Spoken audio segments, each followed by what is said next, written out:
ನಮಸ್ಕಾರ ರೀಪ್ಪ ಶರಣ್ರಿ ಎಲ್ಲರಿಗೂ ಇವತ್ತು ನಾನು ಎಲ್ಲ ತಾಯಂದಿರಿಗೂ ಒಂದು ಬ್ಯೂಟಿಫುಲ್ ಆದಂಥ ಥ್ಯಾಂಕ್ಫುಲ್ ರೆಸಿಪಿ ತೊಗೊಂಬಂದೀನಿ. ಯಾಕಂದ್ರೆ ಮಕ್ಕಳ ದೇಹಕ್ಕೆ ಒಮೆಗಾ 3 ಮತ್ತು ಐರನ್ ರಿಚ್ ಫುಡ್ಡನ್ನು ಸೇರಿಸೋದು ಭಾಳ ಇಂಪಾರ್ಟೆಂಟ್ ಇರ್ತೈತಿ. ಬಟ್ ಮಕ್ಕಳು ನುಗ್ಗೆ ಸೊಪ್ಪಿನ ಪುಡಿ ಅಥವಾ ನುಗ್ಗೆ ಸೊಪ್ಪನ್ನು ತಿನ್ನಂಗಿಲ್ಲ, ಯಾಕಂದ್ರೆ ಕಹಿ ಇರ್ತೈತೆ ಅಂತ. ಅದೇ ರೀತಿಯಾಗಿ ಫ್ಲ್ಯಾಕ್ಸ್ ಸೀಡ್ಸನ್ನು ತಿನ್ನಂಗಿಲ್ಲ.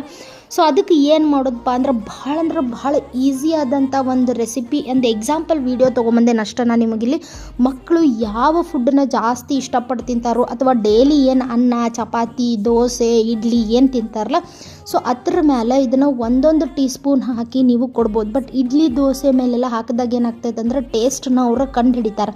ಬಟ್ ಈ ಥರ ಪಲ್ಯ ಸಾರು ಚಟ್ನಿ ಪುಡಿ ನೀವೇನು ಮಾಡಿರ್ತಿರಲ್ಲ ಚಟ್ನಿ ಇದರೊಳಗೆಲ್ಲ ಹಾಕಿ ಕೊಟ್ಟಾಗ ಮಕ್ಕಳು ಕಂಡು ಹಿಡಿಯಂಗಿಲ್ಲ. ಸ್ಪೆಷಲಿ ನೀವು ಪಿಜ್ಜಾ ಅದು ಮಾಡಿದಾಗ ಅಥವಾ ಏನಾದರೂ ವೆರೈಟಿ ಫುಡ್ ಮಾಡಿದಾಗ ಎಷ್ಟು ಜನ ಅದಾರಲ್ಲ ಅಷ್ಟು ಜನಕ್ಕೆ ಒಂದೊಂದು ಸ್ಪೂನ್ ಅಷ್ಟು ನೀವು ಹಾಕಬೇಕಾಗ್ತೈತಿ. ಸೊ ಹಾಕಿ ಅದನ್ನು ಅವ್ರಿಗೆ ಕೊಡೋದ್ರಿಂದ ಟೇಸ್ಟ್ ಒಟ್ಟ ಗೊತ್ತಾಗೋದಿಲ್ಲ. ಈ ರೀತಿ ನೀವು ಮಕ್ಕಳಿಗೆ ಐರನ್ ರಿಚ್ ಮತ್ತು ಒಮೆಗಾ 3 ರಿಚ್ ಫುಡ್ಡನ್ನು ಸೇರಿಸ್ಬೋದು. ಒಂದು ಸತಿ ಟ್ರೈ ಮಾಡಿರಿ ಮತ್ತು ನಿಮ್ಮ ಮಕ್ಕಳು ಅದನ್ನು ತಿಂದ್ರ ಇಲ್ವಾ, ಆ ಟೇಸ್ಟನ್ನು ಕಂಡು ಹಿಡಿದ್ರ ಇಲ್ವಾ ಅನ್ನೋದನ್ನು ಕಮೆಂಟ್ ಸೆಕ್ಷನ್ದಾಗ ತಿಳಿಸ್ರಿ. ಇಂಥ ಒಳ್ಳೊಳ್ಳೆ ರೆಸಿಪಿಗಾಗಿ ನನ್ನ ಅಕೌಂಟ್ನ ಫಾಲೋ ಮಾಡೋದು ಮತ್ತು ನನ್ನ ಚಾನಲ್ನ ಸಬ್ಸ್ಕ್ರೈಬ್ ಮಾಡೋದು ಮರ್ಯಾಕೆ ಹೋಗಬೇಡ್ರಿ. See you tomorrow, bye.